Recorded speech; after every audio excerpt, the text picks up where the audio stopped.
so welcome to the Fragments of Silicon 2016 special. This is the first time this particular segment is a standalone episode.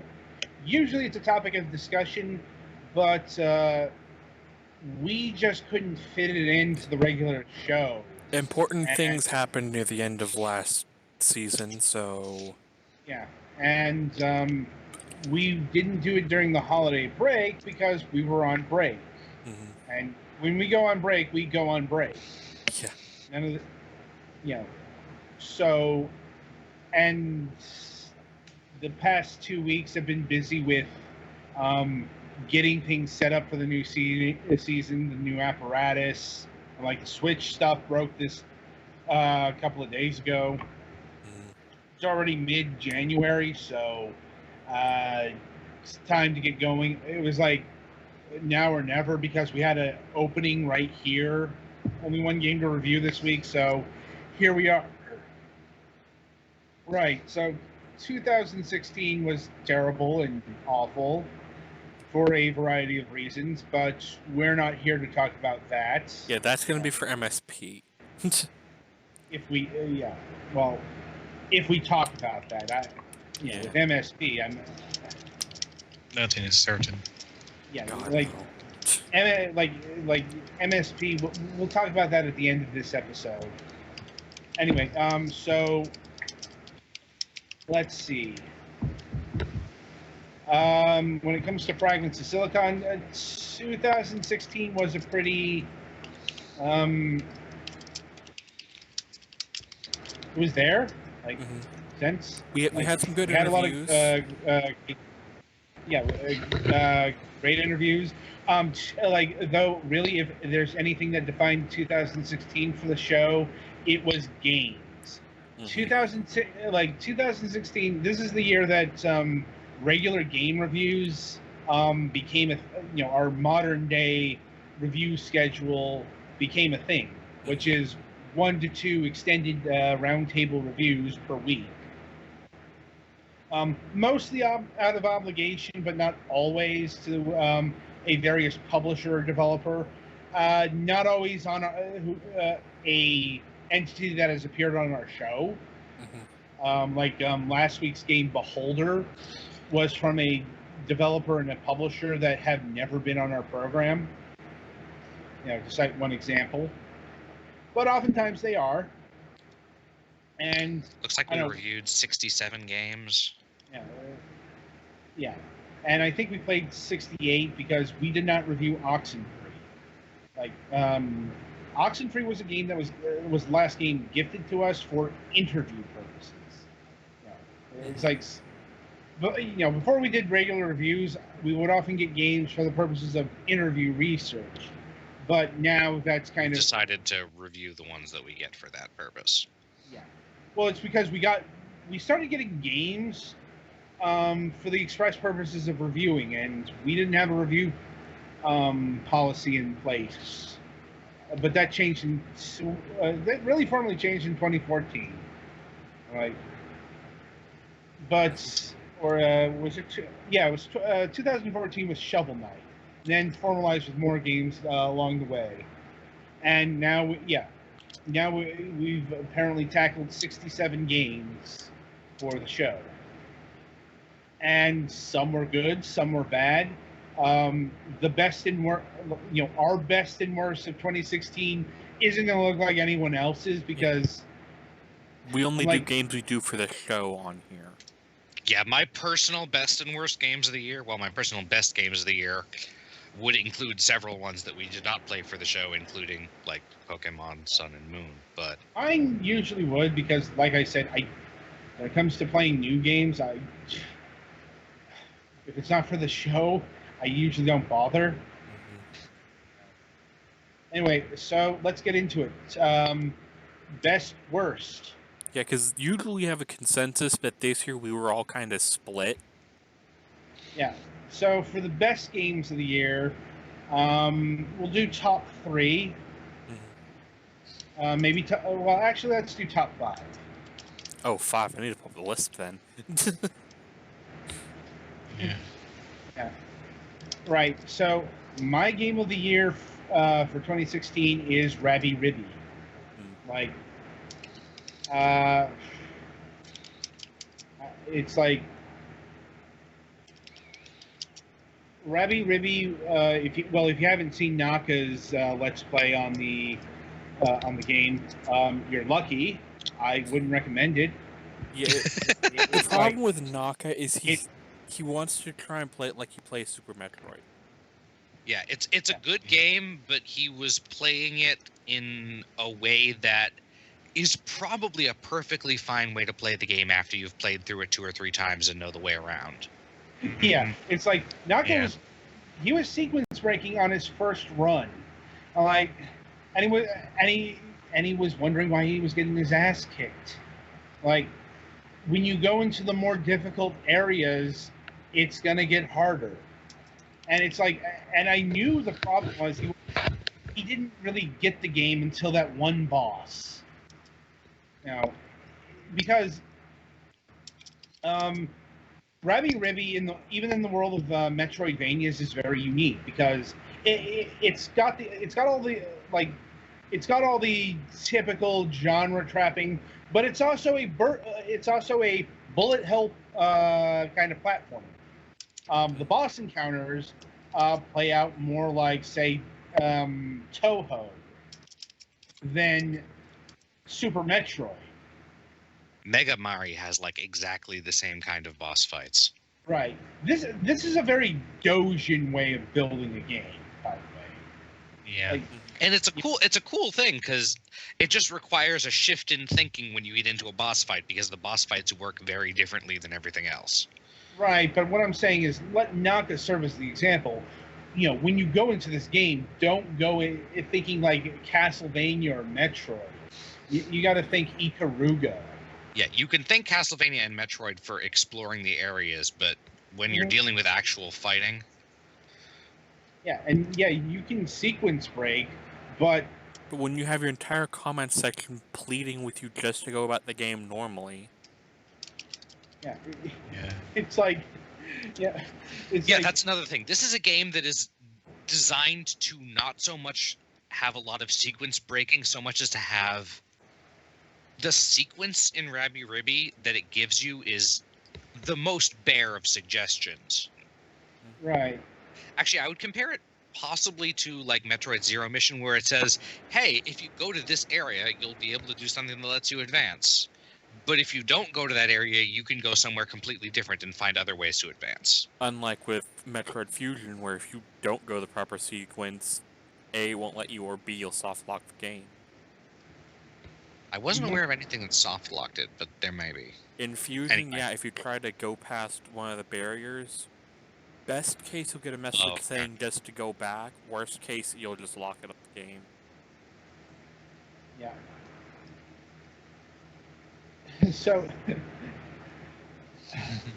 that's why Naka's Let's Play, or Let's Try as he called it, just was an absolute flaming wreckage of a playthrough. He got frustrated, and that makes it a lot less fun to watch. Yeah, he got frustrated because he didn't understand the game, and he didn't want to learn until it almost broke him. Yeah. So those of you who play this, don't do that.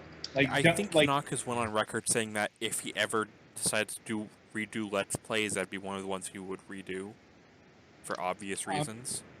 Yeah. I mean, I honestly don't know what he was expecting. I think he was expecting Super Metroid, but I guess. But yes. It's a really good game, but it's so much better if you learn the game before you try to break it. Mm-hmm. Yes. Also worth noting, Rabby Ribby is a bit of a lewd game. It's nothing that's rated M or anything like that, but it has a lot of suggestive themes. It has a lot of haha bunny girls. Yeah, kind of ill. I mean, I remember Naka had to censor one picture because, there's one picture that's very, hey, look at this ass clothed only in bathing suit. Right. But yeah, it was the game I enjoyed the most, and there were a couple contenders here. I don't think I ever got to properly finish it, but like I said, the production schedule forces me to move onward. Right. Mhm. So, other people. Let's see. Petty fan. My Go. game of the year would probably be the God Eater games, just because it serves a very, very underserved genre on PC. The Monster Because Hunter. Monster Hunter is consoles only. Yeah. But it's I really enjoy the Monster Hunter games, and I like this one too. There's some stuff they could obviously fix, the locked-in animation type deal, and make you more mobile. But really, these two, and there's one other game on Steam, are the only two Monster Hunter style games on the PC at all. So yeah, just these games, while they are good, they also, are a genre I want to see more of. I would say the one I like more out between the two of them, they're pretty good in their own right, but I guess God Eater 2, just because it has the, what they call it, blood power system? Mm-hmm. Where, it gave you the special effects and stuff. So the combat's a little different there. But for the most part, they're still the same game. Anyway, next. Yolix. As a shock, I'm probably going to say that my game of the year, and I'm not good at putting things in order, so honestly, I could probably wiggle a bit on this. But we got to review the Azure Striker Gunvolt series as Gunvolt 2 was being released. And I really liked the first one, and I thought 2 was actually a significant improvement on the first one. And that in a year that desperately got a really botched attempt at a follow-up to a Mega Man game, I figured that the Gunvolt series actually does a great job of filling that slot. It's got enough differences that it doesn't feel like it's just trying to be Mega Man Zero, but it definitely has a very similar feel. And even though I'm not that great at it, I enjoyed that a lot. And I'm glad that it was on the 3DS and played well on the 3DS. And as of last month or something, the final version is out that has the first game is out that has everything, and everything's fixed. For a while there was a glitch with the voice patch, and it's actually getting DLC soon. Nifty. Which for Gunvolt 2, which has the bosses of the first game available to fight. Right. So, Twilight. Let's see now. I wasn't here when it was reviewed, but I did play it, and it's the same as Adams. It was Rabby Ribby. I guess because it's been a while since I've played a Metroidvania, I guess, and really enjoyed the gameplay and such. And it's already been elaborated on, so I can't say much more beyond that. So I guess, Adam, you're number 2? All right, number 2, Shardlight. Yeah, that was one of the ones I didn't get, so... Yeah, Shardlight is going to be my number 2 also, actually, so... All right, so we can talk about this together. Yeah, it's worth noting that not all of us got to play every... outside of Gunvolt 2, I'm the only one who played, every game, because I'm the one who facilitates the codes. Therefore, I get the first code, always. Plus, you have the most time to play them, usually. Petty fan as well. Has a lot of time, so... But yes. Shardlight... we played a lot of adventure games this year. And this one was my favorite, not because, like I said, we did a lot of exploring of the adventure game genre and how it's changing. See our Inkle review for more information. Just one example. But Shardlight was my favorite adventure game from last year, even over stuff like Oxenfree, and sadly, I haven't played Firewatch yet. Yeah, and I'm not. And Oxenfree was good.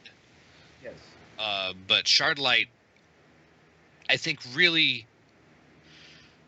in a slightly more traditional adventure game way than Oxenfree, and it really yeah, you go. I'm kind of composing my thoughts, so I'll.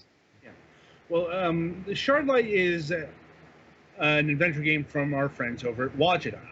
We've had we've had them on the show a couple times. I'm trying to think. I think this was developed by. It was developed by Francisco Gonzalez and Ben Chandler. I'm not sure if they worked for Wajidai or if they were outside, but it's generally this was a game in the style of Wajidai. They used that adventure script that I can't remember off the top of my head, but the thing that really put Shardlight over the top for me was the story and the writing. Now, Yeah, it's a really well-told post-apocalyptic story that it really touches you emotionally without going too far into despair or avoiding that, or like pretending everything is fine generally. right, and it's a very smart game with a lot of literary allusions, a lot of historical ones as well. And it's a very, it's a very morally gray. Like the leader of the resistance is about as bad as Tiberius. And I think to cite one example. And I think the art style really worked well for it too. It's got the retro-ish pixel art design that's still high enough definition that it has detailed character designs and you can interact in the space well. Yeah, I think about the only thing that held it back was the ending, or the endings, because it kind of did the lazy dialogue ending. Yeah, it could have gone into more at the ending wasn't really the entire end of the story. Right. But it was still a very strong adventure game. It's it's very it is in the traditional mold, but I think it has a lot of modern sensibilities. It's not the only adventure game on my list either, but worth picking up. Like I said, I guess just by consensus, Rabby Ribby and Shardlight are the Fragments of Silicon Game of the Year and first runner-up, respectively, just because we have two people who agree that this was their X here. Yeah. So, and I think we were the only ones who had Shardlight, too, so... Yes. That's, like I said, it's it's an unfortunate reality that, not every publisher, not every developer will give us 4 codes. Yeah, because we're a bit unorthodox on the way we do it. Yeah. It's also weird, by podcast standards, we're kind of big, cast-wise. We are 4 to 5 people. Usually it's like 2 people, but I'm like, we're 4 people. We'll be 5 again soon. Oh man, the 5th wheel. Well, it's like I'm not gonna really seek codes for Ogre because he never plays the games. Yeah. Like maybe if Bandai Namco comes on with another One Piece code. Yeah, it's like, but I'm like, honestly, giving Ogre was kind of a waste of a code because he never, really the old cast were kind of waste of space in that regard most of the time because they never play the games. I understand they had shit going on, but when it came to handling stuff, I had to handle it. Anyway, getting back on track, Petty Fan, your second. I guess this is a really close run between my second and third, but my second's probably going to be the Turing Test. Because it's like, its writing was really good, I really liked the gameplay, stuff like that. Like, the puzzles weren't, like, brain-crushingly difficult, except for, like, the one bonus area near the end where if you didn't know anything about logic gates, this was going to make you run your head into a wall. But yeah, it's like... Something about XAND, XOR. Yeah. But yeah, it's like, they weren't too hard, but they weren't too easy either. So it's like, basically what a 3D puzzle game should be. Like, it reminded me a lot of Portal,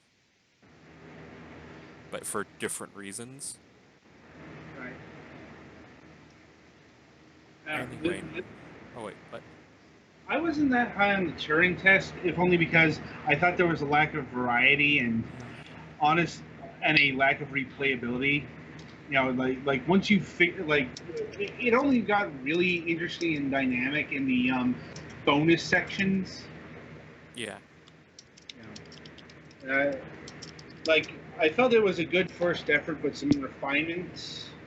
Yeah, like honestly, if there was some like DLC or something like to add more to it, it'd probably be my number one. But just the lack of replayability is one thing that's kind of holding it back for me a little bit. All right, Twilight, you're up. This one was really close as well between my top and this one here. And it's my second one is the Azure Striker Gunvolt games. Reason being, pretty much because I'm a longtime Mega Man fan, and only reason this isn't above Ravi Ribby is because Ravi Ribby had a lot more content with it, and upon further reflection, we'll keep it to top 3 because move things along. Yeah. Yeah, taking a while. We also need to get our worst out of the way, which that's going to be fun. Yeah. All right, so third, Rive. Rive is the last game by Two Tribes. They were a very storied developer. Developer of games like Edge, which Naka did a playthrough a long time ago. Toki Tori, a few other games. They ran into some big problems with their game Toki Tori 2. Had to declare bankruptcy. They decided to make another game. And when we had them on the show, they were our inaugural European interview. And, at that point, and believe it or not, we were actually the first outlet to interview them since that bankruptcy. And, they were at a crossroads then, but they eventually answered that question by leaving the game industry, mostly. That is to say, Rive is their swan song in terms of new content. And they'll still port the old games. They'll still port, like Rive could show up on the Switch, for example. Edge and Swords and Soldiers and Rush and Toki Tori, they still got enough manpower to port those games to new systems. But as far as new games are concerned, Rive is it. And, it's definitely kind of sad.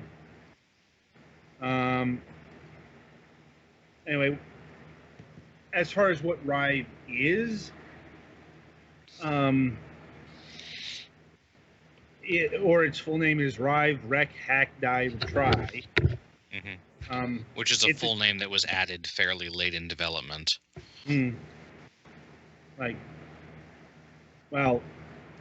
Rive is a hybrid platformer / shooting game. It's really, it's really intense as you'd expect. But it's not that difficult, if I'm being honest. Well, unless you screw up and accidentally skip over the power-up station thing, because then you're screwed. Or you're just really bad at twin stick. Yeah, it's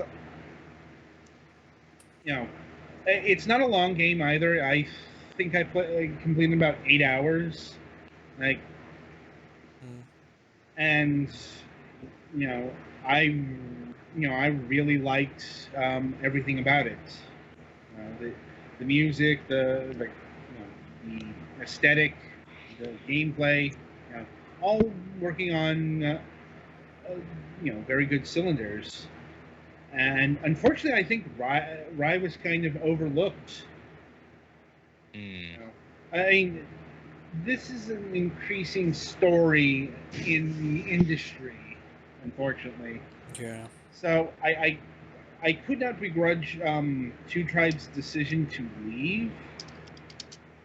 And also, if you want to hear our full thoughts on on any of these games, well, go seek out our reviews. Yeah, they're Like, all on TalkShoe. or iTunes. Yeah, Yes. it's like, yeah, those reviews were done in the audio podcast era. Yeah. And they're all clearly marked. Mm-hmm. So, anyway, but yeah, Rive was a ton of fun, and that and the sentimentality behind the creation made it my third of the year.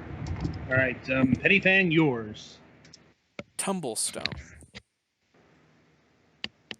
Because it's like one of those nifty little PopCap style puzzle games that sadly PopCap isn't really doing much of anymore since they got bought out by EA. Now, PopCap's they moved over to mobile stuff and HD stuff. Yeah. But like, What's that? Someone gets bought by EA and their creativity of their output drops? yeah. Say it's not so, right? But yeah, like I used to love playing the old PopCap games, but since they're not being made anymore, somebody had to pick up the torch, right? But yeah, the mechanic of Tumblestone isn't that bad. Like, it's not quite near the level of Tetris, which is one of my favorite puzzle games of all time, but it's still pretty good. It's the thing is, it's not really Tetris, and this is a caution for those who might buy the game. Tumblestone is an actual puzzle game. Like, you've got to actually match the three. Mm-hmm. Yeah, there is. It's different than Tetris in that there is a right way to do it. Yeah, there is. Yeah, it's like there's not really like there are match 3 modes, but even those are kind of limited compared to Tetris or Puyo Puyo or Bejeweled or anything like that. Like, you've actually got to puzzle things out and plan them. I don't think Tumblestone is quite what the when we had the interview, what they brought it up to be like a revolution in puzzle gaming or anything, but it's certainly a solid and certainly very meaty experience. Mm-hmm. Yeah, Right, anyway, I think I'm good. Alex? Well, I could say Rabby Ribby, and I have a couple of other ones that are very close, like the Warlock of Firetop Mountain or Super Dungeon Tactics. But I'm going to go with Moon Hunters because that is the game that after we reviewed it, I kept playing the most. Again, I'm kind of a sucker for the high detail pixel art style that game has, although in this case the sprites are significantly smaller than they were in, say, Shardlight. And the progression of going through the game and maybe you fail, but you accomplish things to unlock things for the next time. I really enjoy that kind of gameplay, and I thought that was pretty well implemented, even though we did have some problems with the online. Mm-hmm.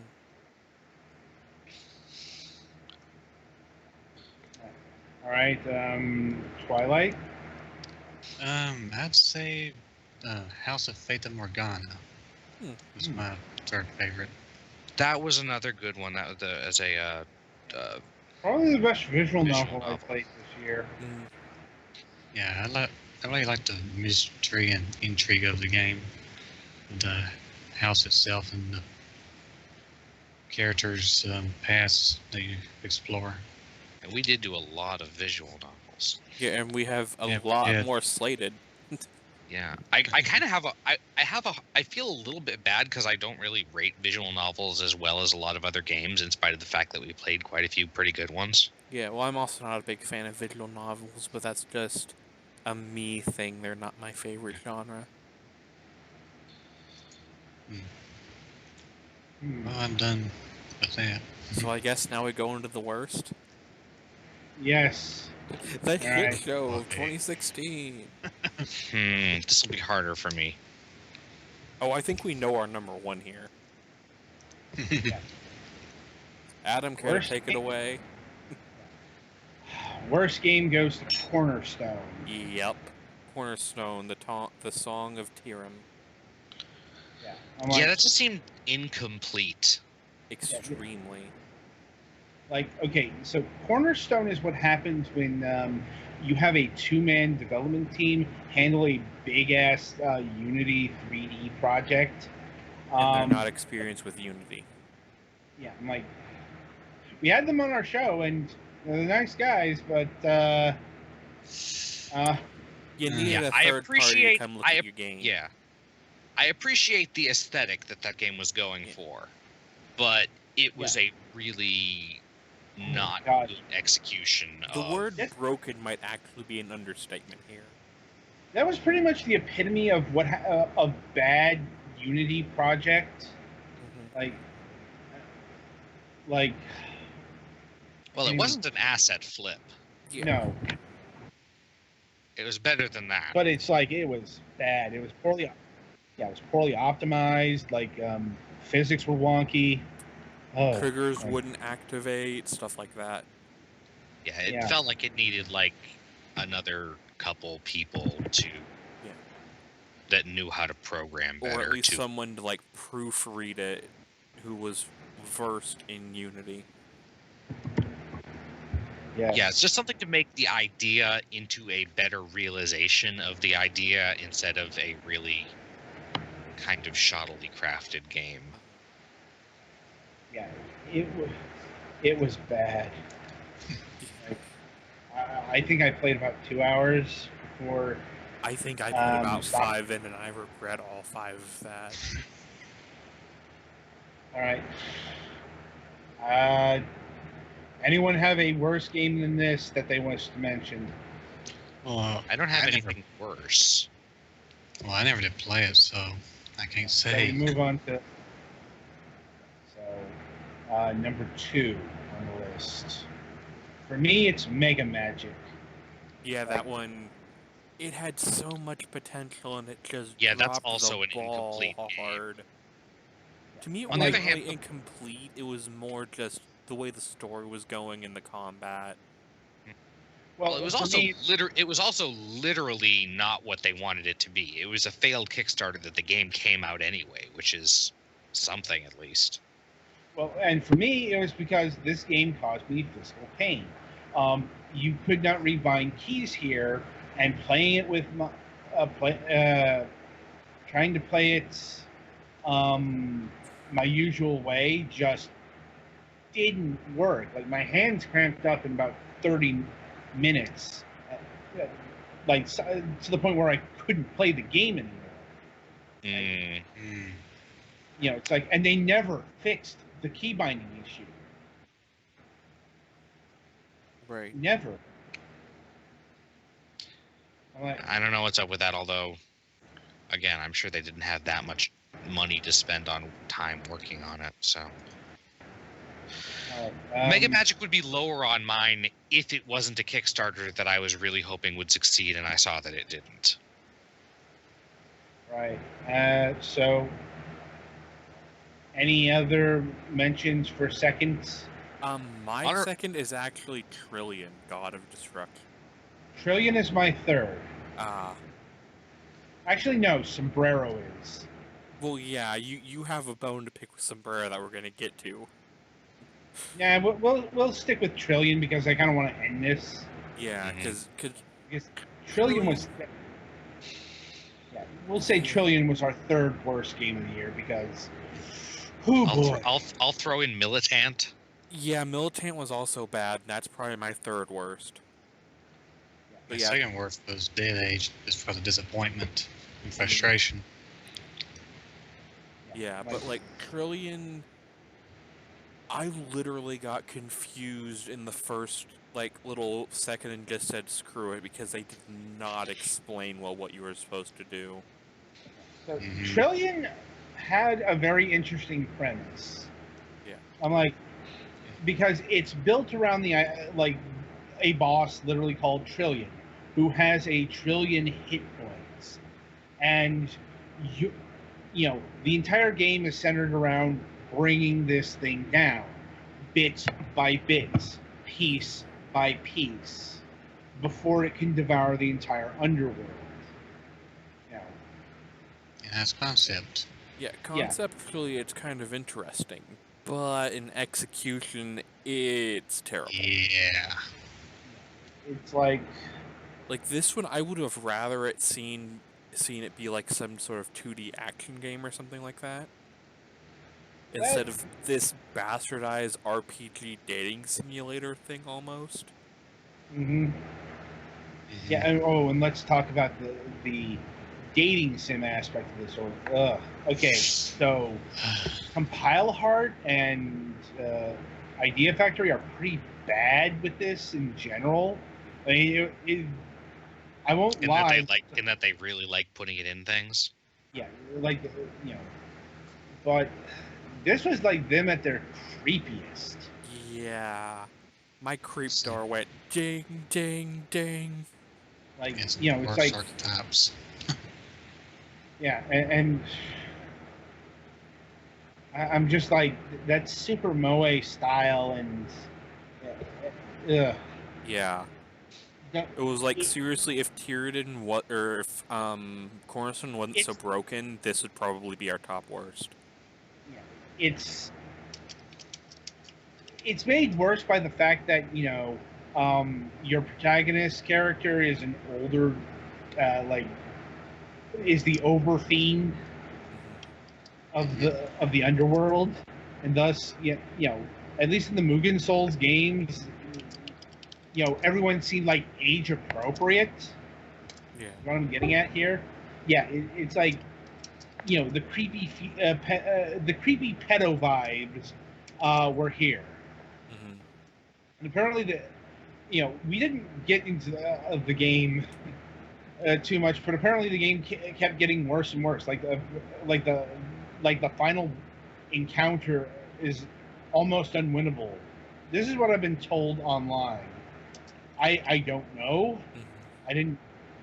It's like I didn't play to find out because I couldn't stand the everything about this. Yeah. You know. Anyway, anybody got another number 2? Let's just end it here. Yeah. Yeah, I have some honorable mentions for good and some honorable mentions for bad. And a few notable, it was technically a good game, but I really did not care for it at all. So I could go on for quite a while about, but yeah, we don't want this to go on for too long. Yeah. Yeah, that's the thing. We have complete reviews of all of the games we talked about here and more. They're available for download. That's why we have full reviews. So, we wanted to pick the best and the worst, and we have. So, And we'll be back here next year. yes. So, Or later this year, as the case may be. Anyway, that'll about do it for this installment of the Fragments of Silicon reviews. You can consider this kind of an overall meta review thingy. But anyway, yeah, we don't have a Tuesday interview this week, and our guest on Wednesday, our old friend Stephen Kick of Night Dive Studios. Oh man! For those who are counting, this will be his 6th appearance. expect more jokes. So he's about, already he's already gotten his free internet Sunday, and he's on to the next reward on the punch card. Yeah, it's like expect those kind of jokes. No. Yeah. When your Anyway, guest has been in long enough to get the in jokes, we've had them a few times. Uh-huh. Yes. Anyway, you know, we'll be talking about the usual stuff, and maybe more about game preservations. I honestly don't know how long the interview is going to go, but we've also got the Nintendo Switch to cover. Part 2, because it's like if you want our live reactions, they're on the Twitch site. Nintendo did a thing. Watch the internet lose its shit. Pretty much. We'll be talking about it in depth on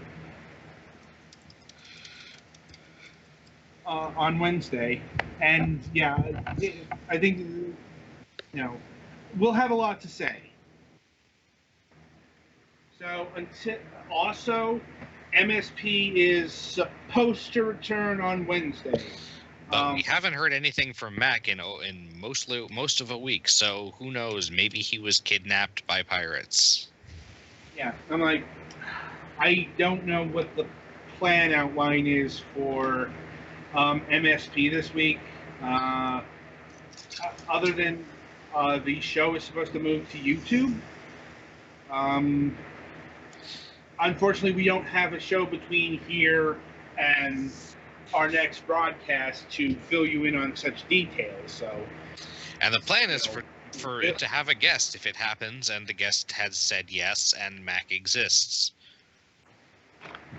Yeah, Mike. We'll see what happens there, but until then, wish you good gaming.